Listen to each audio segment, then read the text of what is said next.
Okay, I'm going to go through this pretty quickly.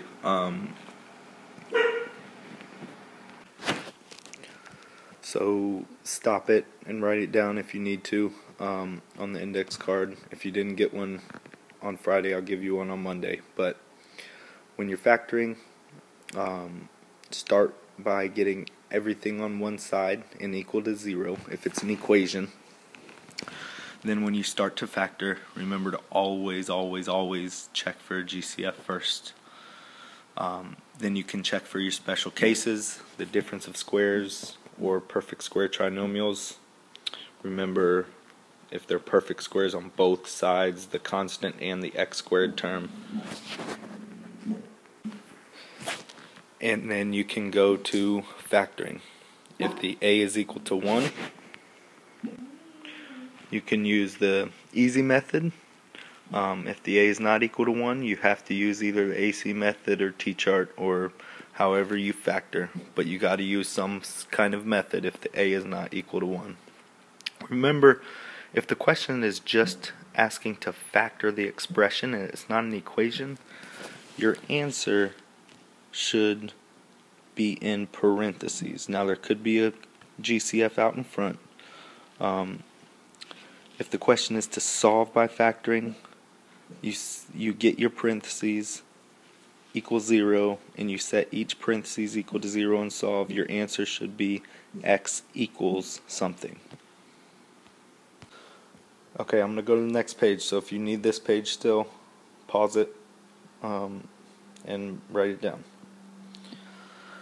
Solving by square roots. You want to get the x squared term by itself. You can only do this if there's no linear term or no x term. You just have the x squared term and the constant. So use the same steps as if you were just solving an equation. Get the x squared term by itself. Once you have that, take the square root of both sides. Don't forget plus or minus. To find the discriminant, again, get everything to one side, have it equal 0. Find your A, B, and C.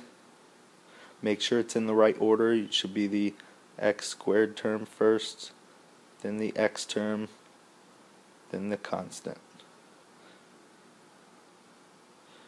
Plug into the discriminant b squared minus 4ac. Simplify it. If it's positive, then there's 2 real solutions.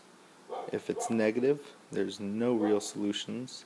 And if the discriminant is equal to 0, then there's 1 real solution. Okay, again, I'm going on the next page. You can pause it if you need to. If you're just looking to complete the square and to make it a perfect square trinomial from the form 1x squared plus bx, you add the constant b over 2 squared. When you're solving by completing the square, you first put it in this form. This form's different than anything else, where you have,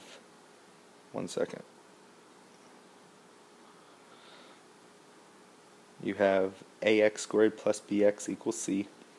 First start by dividing by the a, so it becomes 1x squared plus bx equals c.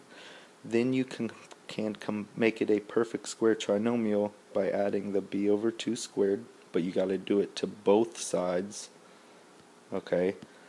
Then you can factor the perfect square trinomial into the binomial that's squared.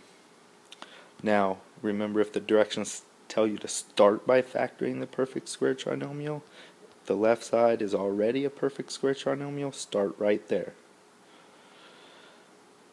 Once you get it into a perfect square trinomial, take the square root of both sides, don't forget the plus or minus, and then you can solve and simplify. Okay, I'm going to the next page. The last thing I'm going to go over is simplifying square roots. I'm not going to do the whole thing. It's either, but you do need to check your square roots to check if they can simplify using the birthday cake, the factor tree, or perfect squares. Okay, that's it. So put it on an index card. We'll be using it in the next couple days to study.